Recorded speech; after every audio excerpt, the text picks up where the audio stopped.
আসসালামু আলাইকুম। আজকে দেখাবো ইলিশ মাছের পাতুরি। তো ইলিশ মাছের পাতুরিটা আমি লাউ পাতা দিয়ে করব। এই জন্য কিছু লাউ পাতা কেটে ধুয়ে এভাবে ভিজিয়ে রেখেছি। এবার এই লাউ পাতাগুলা একটা একটা করে আলাদা করব। লাউ পাতার মধ্যে কিন্তু খুব ভালোভাবে পরিষ্কার করতে হবে। এর মধ্যে এক ধরনের সাদা ছোট ছোট মানে পোকা মতো দানার মতো হয়ে থাকে। তো বেশ ভালোভাবে পরিষ্কার করে আমি পাতাগুলোকে এভাবে আলাদা করে নিচ্ছি। এবার এই পাতুরির জন্য আমি একটা মশলা বানাবো। এই জন্য আমি কাঁচামরিচ নিয়েছি, শুকনো মরিচ নিয়েছি, রসুন নিয়েছি, দুটো পেঁয়াজ মিডিয়াম সাইজের, কিছু লবণ, হলুদ গুঁড়ো এবং হাফ চামচ মরিচের গুঁড়ো। আর যেহেতু ইলিশ মাছের পাতুরি, তো ইলিশ মাছ তো লাগবেই। এই জন্য আমি একটা ইলিশ মাছ কেটে এরকম আমার 4 টুকরো হয়েছে, মাথাটা বাদে। তো এভাবে কেটে ধুয়ে পানি ঝরিয়ে রেখেছি। তো মশলার জন্য আমার সরিষা দানা লাগবে, ধনিয়া পাতা, কিছু ধনিয়া পাতা নিব যাতে হালকা এক ধরনের একটা ফ্লেভার আসে। এই পর্যায়ে আমি এক একে করে সমস্ত সেই মশলাগুলো আমি নিয়ে নিয়েছি। যেমন শুকনো মরিচ নিয়েছি 5-6টা, রসুন নিয়েছি 4 কোয়া, 2টা মিডিয়াম সাইজের পেঁয়াজ, একটু লবণ দিয়ে বেটে নিচ্ছি। এবং এই পর্যায়ে আমি সরিষাগুলো এক একে দিয়ে দিলাম। বেশ ভালোভাবে মিহি করে বাটতে হবে আমাদের এই মশলাটা।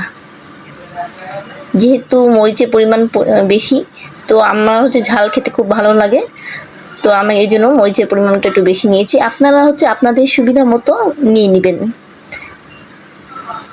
বেশ ভালোভাবে মিহি করতে হবে। আমি কিন্তু অনেকক্ষণ ধরে এই মিহি করেছি।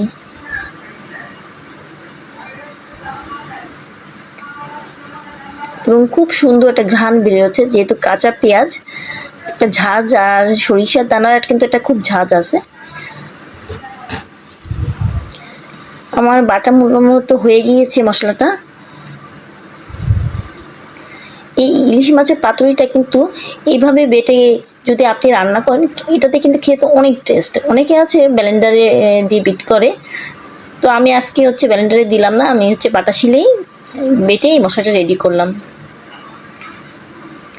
যত বেশি মিহি হবে তত বেশি এটা মাছের সাথে মশলাটা বেশি ভালোভাবে ঢুকবে। এই পর্যায়ে আমি এক একে সমস্ত ইলিশ মাছের সাথে সেই মশলাটা আলতোভাবে মাখিয়ে নিচ্ছি। খুব ভালোভাবে মেখে কিছুক্ষণ রেস্টের জন্য রাখতে হবে আমাদের। মোটামুটি আমি একটু তেল দিয়ে নিচ্ছি। এখানে আমি একটু সরিষার তেল দিয়ে নিয়েছি। তো এবার আমি সেই লাউ পাতার ভিতরে আমি সেই এই পাতুরি মাছটা, যে মশলা মাখা মাছটা, আমি এখানে দিয়ে একটা একটা করে রেডি করছি। লাউ পাতার মধ্যে একটু হালকা তেল দিয়ে নিচ্ছি এবং লবণ পানি দিয়ে কিন্তু আমি লাউ পাতাটা ভিজিয়ে রেখেছি, যাতে পাতার মধ্যে একটু হালকা লবণ প্রবেশ করে। তো এক এক করে আমি সমস্ত লাউ পাতাগুলো আমি রেডি করে নিচ্ছি। দেখতেই পাচ্ছেন, অনেকে সুতোতে বেঁধে, তো আমি সবার শেষে ভাবছি সুতোতে বাঁধবো। তো আমার রেডি হয়ে গেল। সবগুলো মাছ আমি লাউ পাতার সাথে এভাবে রেডি করে নিয়েছি পাতুরির জন্য। তো এই পর্যায়ে আমি একটা গরম পানি নিয়েছি। এরপরে আমি স্টিম দিচ্ছি।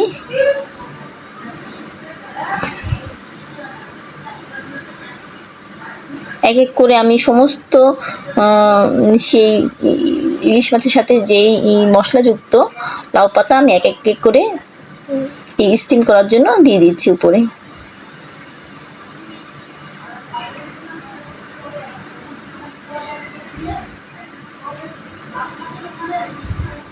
সুতোতে বাঁধলে আর একটু ভালো হয়, যাতে খুলে না যায়। তবে আমি আমারটা খোলা সুতোতে বাঁধিনি, যেহেতু আমি তেল দিয়ে বেশ ভালোভাবে পেঁচিয়ে নিয়েছি।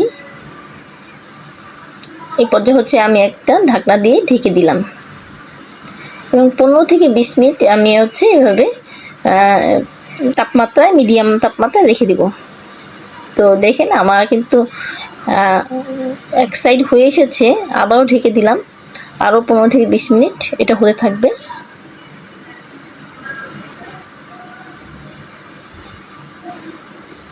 এই পর্যায়ে হচ্ছে আমি একটু উল্টিয়ে দিব।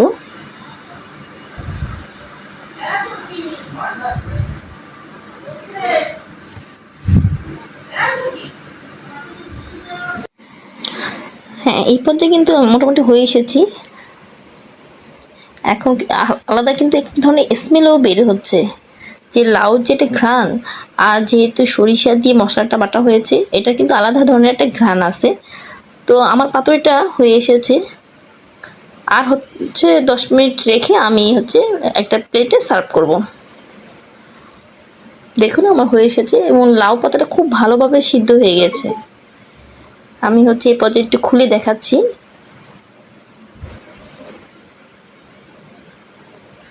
অনেক সফট হয়েছে এবং লাউ পাতাটা বেশ ভালোভাবে সিদ্ধ হয়ে গেছে, গলে গিয়েছে। মশলার ঘ্রাণটাও খুব সুন্দর। এই পর্যায়ে একটু খেয়ে দেখতেছি আমি। আসলে খুবই সুস্বাদু হয়েছে।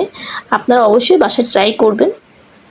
এই তো তৈরি হয়ে গেল মজাদার ইলিশ মাছের পাতুরি। ধন্যবাদ সবাইকে দেখার জন্য।